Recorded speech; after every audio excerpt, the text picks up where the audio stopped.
Bismillahirrahmanirrahim. Au nom de Dieu, le clément, le miséricordieux. Louange à Dieu, Seigneur des mondes, que la paix et la bénédiction d'Allah soient sur vous.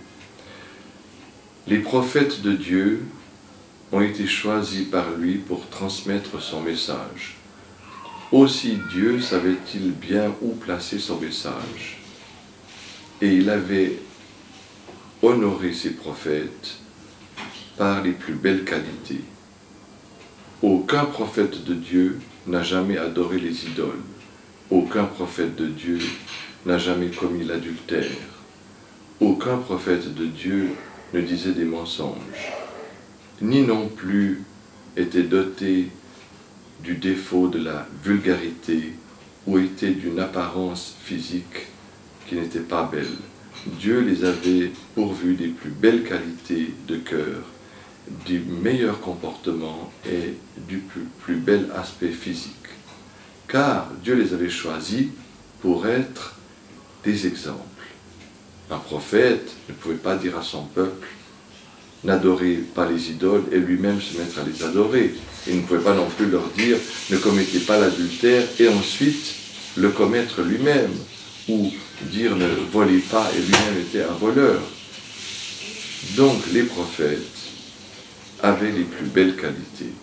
C'est pourquoi il est difficile et impossible même d'admettre ce que la Bible nous rapporte sur certains de ces prophètes, comme par exemple le prophète Lot, qui dans le livre de la Genèse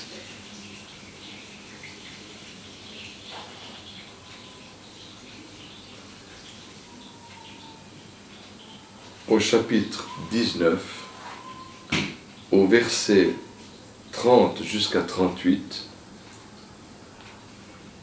nous rapporte que les deux filles de Lot, donc de ce prophète que Dieu avait sauvé du châtiment qu'il avait infligé aux deux villes, Sodome et Gomorrhe, qui commettaient l'acte de la sodomie avec les hommes. Donc Dieu avait puni ces deux cités et il avait sauvé Lot et ses deux filles, sauf son épouse qui a été condamnée à l'enfer.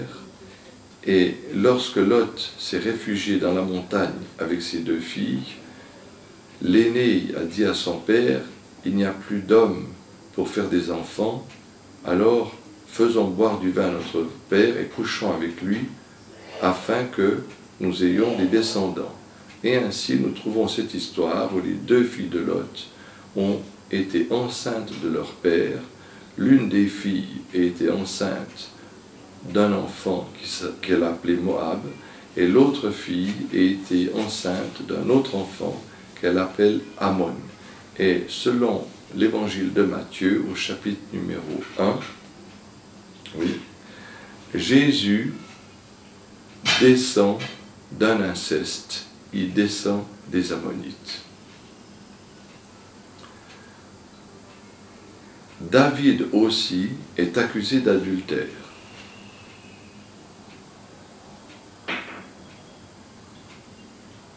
Dans le deuxième livre de Samuel, au chapitre 11, les versets 2 à 27, nous raconte que David, ayant vu la femme de son général Uri qui lui plaisait, convoqua celui-là et lui fit boire du vin, puis commit l'adultère avec sa femme, mais cela n'étant pas suffisant, il envoya Uri, son général, au premier rang du combat, afin qu'il soit tué et lui prit sa femme. Il eut un enfant de cette femme que Dieu fit mourir pour punir David d'avoir commis cet adultère. Cependant, nous lisons dans le premier livre des rois, au chapitre 14 et au verset 8, que Dieu dit qu'il a toujours été satisfait de son serviteur David. et que celui-ci a toujours obéi à ses commandements et qu'il a suivi Dieu de tout son cœur. Et pourtant David était roi et, plus qu'un roi, il était prophète.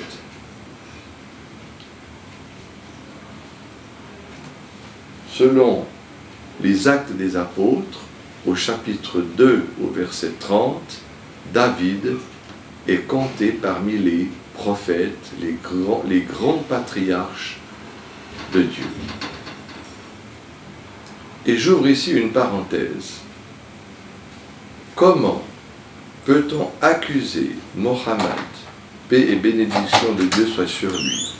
Comment peut-on l'accuser de n'être pas un prophète parce qu'il aurait épousé une fille de 6 ans qui s'appelle Aïcha et aurait consommé le mariage avec elle lorsqu'elle avait 9 ans?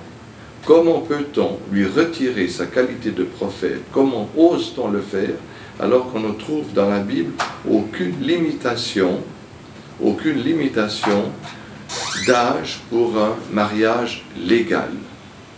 Et que Lot, accusé d'inceste, ayant fait l'inceste d'après la Bible, David ayant fait l'adultère, tous deux n'ont pas perdu leur qualité de prophète et tous deux sont déclarés justes et agréés chez Dieu.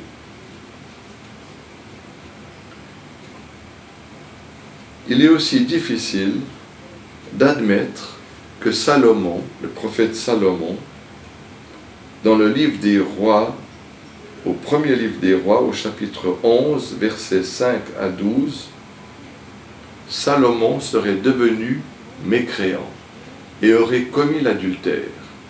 Or, dans le Coran, dans la sourate la Génisse, la deuxième sourate, au verset 102, voici ce que nous dit Dieu le Très-Haut, Dieu qui est la vérité. Je cite, « Et ils suivirent ce que les diables racontent contre le règne de Salomon. Alors que Salomon n'a jamais été mécréant, mais bien les démons. Ils enseignent aux gens la magie, ainsi que ce qui est descendu aux 2 anges Harut et Marut à Babylone.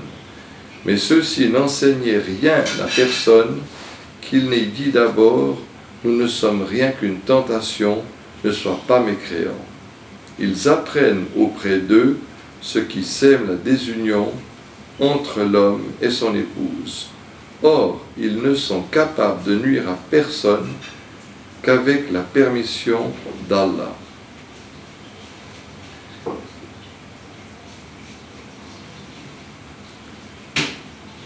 Nous voyons dans ce verset que Dieu a révélé que Salomon n'a jamais mécru et que ce sont ceux qui ont écrit ces paroles qui ont été inspirés par les démons.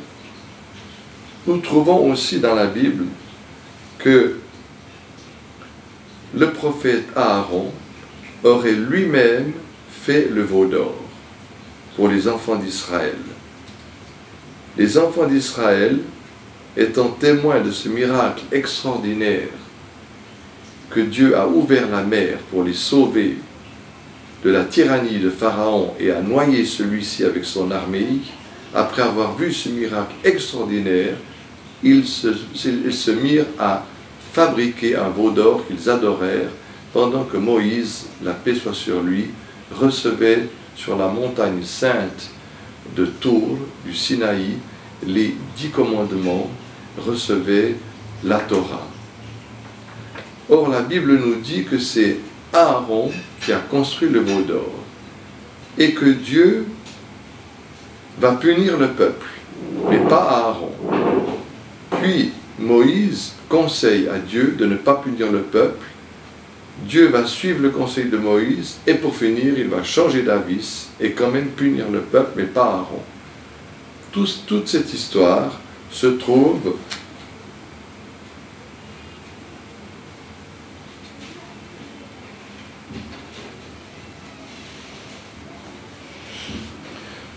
dans le livre de l'Exode, au chapitre 32, au verset 1 à 6.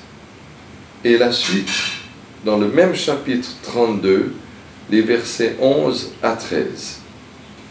Par contre, dans le Coran, ce n'est pas Aaron qui fait le veau d'or, parce que c'est un prophète, il est impeccable, la paix soit sur lui, mais c'est Al-Samiri que Dieu va frapper de la lèpre, qui aura un châtiment dans cette vie et dans l'autre vie. Vous voyez aussi dans ces versets du Coran et ces mensonges qu'on a écrits dans la Bible au sujet de ces prophètes, vous voyez aussi la preuve que le prophète Mohammed n'a pas copié le Coran sur la Bible comme l'ont dit certains ignorants.